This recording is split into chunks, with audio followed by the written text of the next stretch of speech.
Introduction background music plays softly as the camera zooms in on the narrator, sitting in a cozy room filled with books, a globe, and a large screen in the background. Narrator. Hello everyone. Welcome back to our channel. Today we're diving into the world of crimes and movies.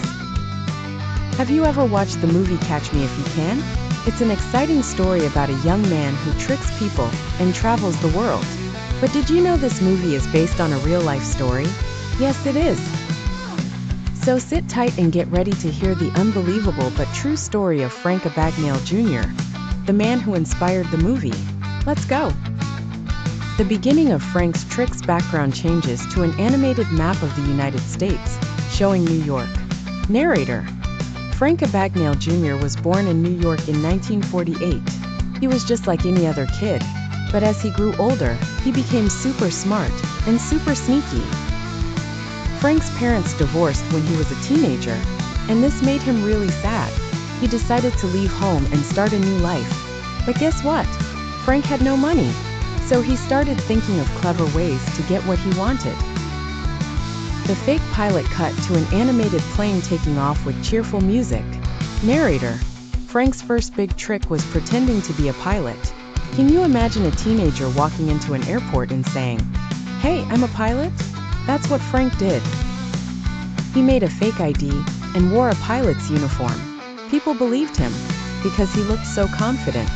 With his fake identity, he traveled on airplanes for free. He called it deadheading, which is when pilots fly to another city to start their work shift. Frank wasn't even old enough to drive a car, but he was flying across the world. Crazy, right? The fake doctor background changes to a hospital scene with a cartoon Frank wearing a white coat. Narrator. After being a fake pilot, Frank wanted to try something new, so he pretended to be a doctor. He made another fake ID and started working at a hospital. But don't worry, he never performed any real surgeries.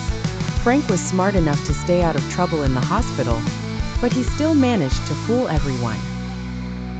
The fake lawyer cut to a courtroom with a cartoon judge and lawyers. Narrator. As if being a fake pilot and doctor weren't enough, Frank decided to become a fake lawyer too. He studied law books and even passed the bar exam in Louisiana. That means he was officially allowed to work as a lawyer. Isn't that unbelievable? How did he do it? Split screen showing a young Frank writing checks and people looking amazed. Narrator. You might be wondering, how did Frank get money during all this? Well, he used fake checks. Frank was so good at making fake checks that banks didn't even notice they were fake.